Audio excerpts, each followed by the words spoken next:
Hello friends, super magic રસોઈમાં મિત્રો હું આપનું સ્વાગત કરું છું। આજે હું દૂધીના મુઠિયાની રેસીપી તમારી સાથે શેર કરું છું, જે એક અલગ જ મેથડથી દૂધીને ખમણવાની ઝંઝટ વગર કે દૂધીના મુઠિયા વાળવાની ઝંઝટ વગર તમને એકદમ સહેલી રીતે બતાવીશ મિત્રો, એક અલગ જ સ્વાદમાં મિત્રો। તો તમને ચોક્કસ મારો વિડીયો ગમશે, ગમે તો લાઈક કરજો, શેર કરજો અને સબસ્ક્રાઈબ કરવાનું તો ભૂલતા જ નહીં। તો મિત્રો આ મુઠિયા એટલા સોફ્ટ થાય છે ને કે દાંત વગરના ને પણ સડસડાટ ગળે ઉતરી જશે અને ટેસ્ટમાં પણ બેસ્ટ એવા રૂ જેવા પોચા અને જાળીદાર એવા બનશે। તો આપણે એક જ લોટ વાપરવાનો છે મિત્રો। તો અત્યારે એના ઇન્ગ્રેડિયન્ટમાં મેં તમને જો આ 400 ગ્રામ દૂધી લીધી છે, એક મુઠ્ઠી ધાણા છે, એક મુઠ્ઠી મેથી છે અને એક મરચાની કટકી કરી છે અને એક આપણે ઈચાદુના ટુકડાને ગ્રેટ કરી લીધો છે, એક લીંબુ છે, લીમડાના પત્તા છે, એક મરચી છે, એક કપ લોટ છે, સોડા છે, તલ છે અને રૂટીન મસાલા લેશું મિત્રો આપણે અને તેલ છે। તો બનાવવાનું ચાલુ કરીએ। તો અત્યારે ઉનાળો હોય ને તો પણ આપણને એકદમ તાજી દૂધી મળી રહે છે, તો અત્યારે આપણે એનો ઉપયોગ કરી લેવો જોઈએ। તો પહેલા આપણે આ રીતે દૂધીને ગ્રેટ કરી લેશું। તો આ રીતે જો આપણે દૂધીને ગ્રેટ કરી લીધી છે, હવે એને આવી રીતે કટકા કરશું આપણે આ દૂધીને ખમણવાની ઝંઝટ વગર બનાવવાની છે, એટલે આ રીતે આપણે પીસ કરી અને આપણે એને મિક્સર જારમાં પીસી લેશું। ડાયરેક્ટ આપણે આમાં જ પીસ નાખશું।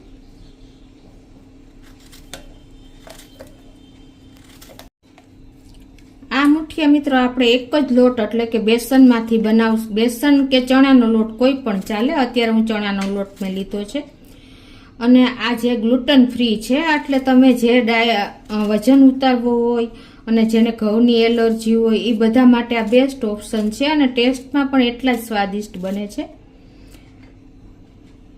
તો આ રીતે આપણે બધી દૂધીના કટકા કરી લેશું।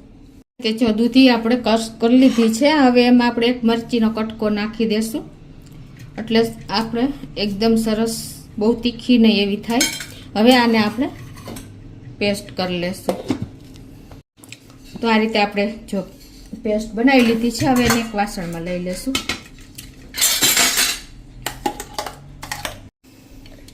તો આ રીતે જો આપણે પેસ્ટ લઈ લીધી છે અને હવે એમાં આપણે મસાલા કરી લેશું। તો મિત્રો આ રીતે તમારે જ્યારે દૂધીને ઉપયોગ કરવો હોય ને ત્યારે તમારે છાલ ઉતારીને આપણે ગ્રેટ એટલા માટે કરી કે એનો કલર ચેન્જ ન થાય। જો ગ્રેટ કરીને આપણે રાખી મૂકશું ને તો દૂધી આપણી કાળી થઈ જશે। હવે એમાં ટેસ્ટ એકોર્ડિંગ આપણે 1 ટીસ્પૂન જેવું મીઠું નાખી દેશું અને અડધી ટીસ્પૂન હળદર, 1 ટીસ્પૂન લાલ મરચું, 1 ટીસ્પૂન ધાણા જીરું અને આપણે રૂટીન મસાલા નાખી દીધા છે। હવે એમાં આપણે અડધી ટીસ્પૂન જેવી વરિયાળી, અડધી ટીસ્પૂન જેવો અજમો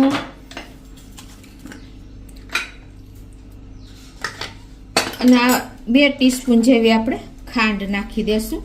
આમાં ગળાશ અને ખટાશ બંનેનું બેલેન્સ હશે ને તો સરસ લાગશે, કેમ કે આપણે ચણાનો લોટ જ ખાલી ઉપયોગ કર્યો છે।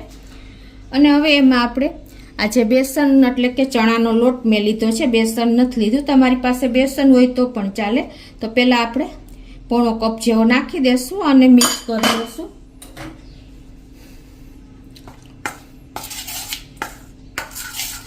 આ બેટર એકદમ ઢીલું જ રહેશે તો પણ એકદમ સોફ્ટ થશે અને આપણે એક જ લોટ ઉપયોગ કર્યો છે ને એટલે અલગ જ આપણી મેથડ છે અને અલગ જ ફ્લેવર આવશે મિત્રો। એક વખત આ રીતે તમે ટ્રાય કરશો ને તો તમે દર વખતે આ રીતે જ બનાવશો।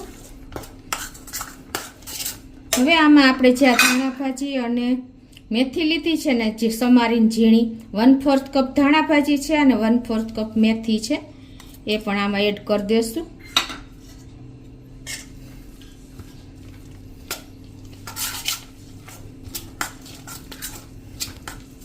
હવે આમાં આપણે જે 5 કપ લોટ વધ્યો છે ને એ પણ નાખી દેશું અને એને આપણે સરસ મિક્સ કરી લેશું। મિત્રો આપણે આમાં બિલકુલ પાણીનો ઉપયોગ નથી કરવાનો અને આવો એકદમ ઢીલો જ આપણે બેટર તૈયાર કરવાનું છે। તો આપણા મુઠિયા એકદમ સરસ સોફ્ટ બની જશે, જાળીદાર બનશે. હવે આમાં આપણે બિલકુલ પાણીનો ઉપયોગ નથી કરવાનો. અત્યારે આપણે 2 ચમચી જેવું એટલે કે 2 ટેબલ સ્પૂન જેવું તેલ નાખી દેશું. એટલે આપણા ઢોકળા ઠંડા થશે ને તો પણ એટલા જ સોફ્ટ રહેશે. અને હવે લાસ્ટમાં આપણે આમાં 1/4 ટીસ્પૂન જેટલો આપણે બેકિંગ સોડા નાખશું. અને એમાં આપણે 1 લીંબુનો રસ નાખી દેશું. આ આપણે લીંબુનો રસ નાખશું ને એટલે આપણા જો સોડા એકદમ એક્ટિવેટ થઈ અને એકદમ સરસ રિઝલ્ટ આપે છે. એટલે આ જે બેચલર છે ને એના માટે આ બેસ્ટ જાણવા જેવું છે કે તમે સોડા માથે જ હંમેશા આપણે લીંબુ નીચોવાનું. ક્યાંય પણ આપણે સોડાનો ઉપયોગ કરીને તો એનું રિઝલ્ટ તમને અનેક ગણું સરસ મળશે. હવે આને આપણે મિક્સ કરી લેશું. આપણે ઢોકળાને સ્ટીમ કરવા માટે જો મેં અત્યારે એક પેનમાં પાણી પણ ગરમ કરવા મૂકી દીધું છે અને આપણું પાણી પણ ગરમ જ થઈ ગયું છે. તો હવે આપણે એક પ્લેટમાં જેમાં ઢોકળા મૂકવા છે ને એવી હોલ વાળી આપણે આ પ્લેટ લેશું ને એકદમ ઝીણા હોલ વાળી હોવી જોઈએ. કેમ કે આપણે જો નાના હોલ હશે ને તો જ આપણું પાણી અંદર નહીં ચડે. તો આ રીતે હું એને પ્લેટને ગ્રીસ કરી લઉં છું. અને હવે આપણે આ પ્લેટ આમાં ગોઠવી દેશું.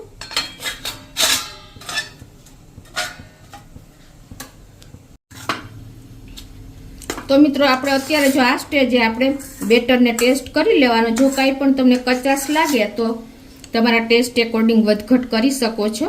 અને હવે આના આપણે મુઠિયા નથી વાળવાના. એકદમ ઇઝી રીતે હું તમને બતાવું છું. અત્યારે જો ખટાશ અને ગળાશામાં બરોબર હશે ને તો આ મુઠિયા બહુ સરસ ટેસ્ટમાં બને છે. તો હવે આપણે ડાયરેક્ટ જો આ રીતે જ મૂકવાના છે આ પ્લેટમાં. આપણે હવે પહેલા આપણે તેલવાળો હાથ કરી લેશું અને આપણે આ રીતે જો મુઠિયા વાળવાના નથી પણ આ રીતે જ આપણે પ્લેટમાં મૂકતા જાશું. તમે જે સાઈઝના મૂકવા હોય તે પ્રમાણે મૂકી શકો છો. થોડા ડિસ્ટન્સે મૂકવાના. એટલે આ મુઠિયા છે ને આપણે 3 ગણા ફૂલે છે એટલે એકાબીજાને ટચ ન થાય. આ રીતે આપણે બધા મુઠિયા મૂકી દેશું. હવે આને આપણે ઢાંકીને ફૂલ ફ્લેમ ઉપર 15 મિનિટ કૂક થવા દેશું. હવે આપણે જે આ બાકીનું બેટર વધ્યું છે ને એ આપણે જો આ રીતે તમે ઇડલી સ્ટેન્ડમાં પણ સરખો શેપ લેવો હોય ને તો તમે આ રીતે મૂકી શકો છો. સ્ટેન્ડને પહેલા આપણે ઓઇલ કરી લીધું છે.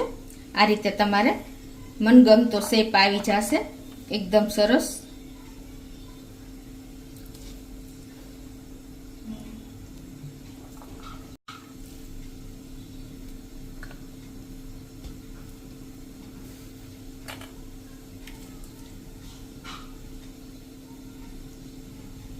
તો આ રીતે જો આપણે ઇડલી સ્ટેન્ડમાં પણ મૂકી દીધા છે અને હવે આ બાજુ આપણું પાણી પણ ઉકળી ગયું છે. તો એમાં આ રીતે આપણે મૂકી દેશું ફૂલ ફ્લેમ ઉપર 15 મિનિટ.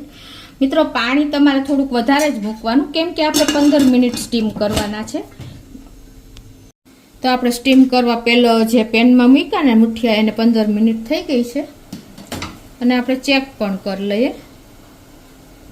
જો મિત્રો આપણું ચપ્પુ ક્લીન જ આવે છે એટલે આપણા મુઠિયા રેડી છે. તો ગેસ બંધ કરી દેશું અને આને આપણે ઠંડા થવા દેશું.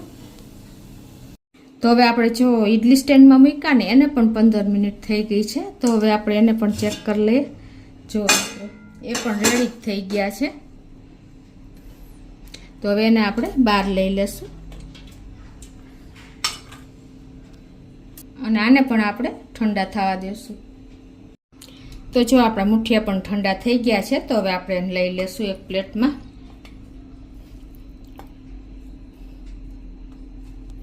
હવે આનો આપણે વઘાર કરવો છે તો એના માટે આપણે આવી રીતે જે શેપમાં તમને ફાવે ને એ શેપમાં કટ કરવાના. જો એકદમ જાળીદાર આપણા મુઠિયા તૈયાર થયા છે. ખાલી એક લોટનો જ ઉપયોગ કર્યો તો પણ જો.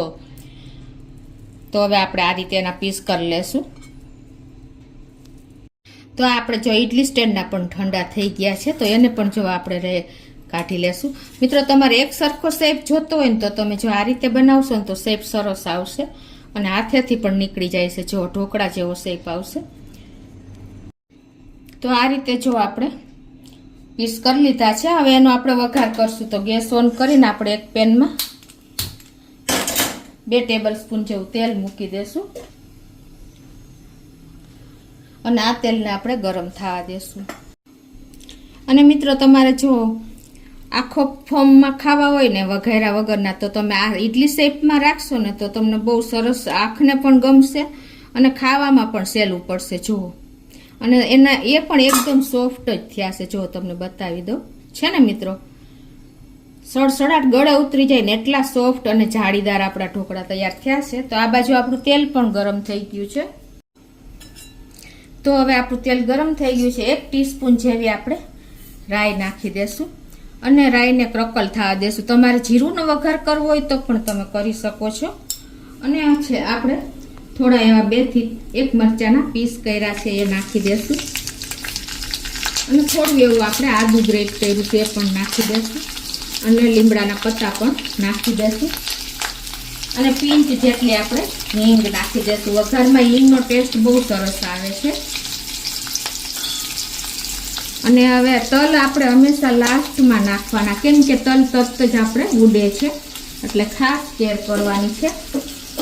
તો હવે આ સ્ટેજ છેલ્લે આપણે તલ નાખી દેશું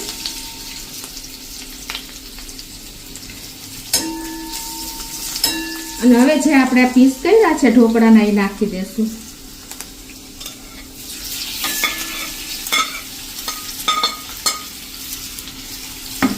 અને ગેસની ફ્લેમ અત્યારે આપણે સ્લો કરી નાખશું. જો તમે ફૂલ ગેસે કરશો ને તો ઢોકળા બેસી જવાના પણ ચાન્સીસ છે. એટલે આ રીતે તમારે નાની નાની ટીપ અને ટ્રિક્સનો ખાસ ખ્યાલ રાખવાનો છે, તો જ આપણે ઢોકળાનું રિઝલ્ટ સરસ મળશે.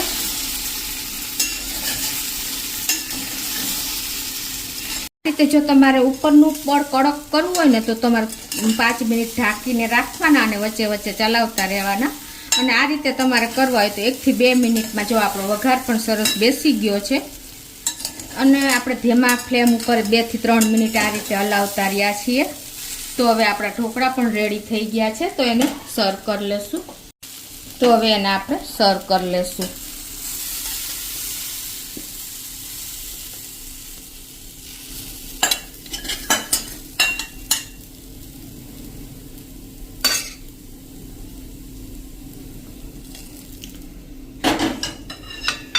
તો મિત્રો આપણા એકદમ સોફ્ટ જાળીદાર અને મોઢામાં જાતા જ મેલ્ટ થઈ જાય ને એવા આપણા મુઠિયા રેડી છે. મિત્રો એક જ લોટ આપણે વાપરો છે, ચણાનો લોટ, અને દાંત વગરના માણસો પણ ખાઈ શકશે એટલા સોફ્ટ બન્યા છે. અને આપણે અલગ જ મેથડ મેં તમારી સાથે શેર કરી છે.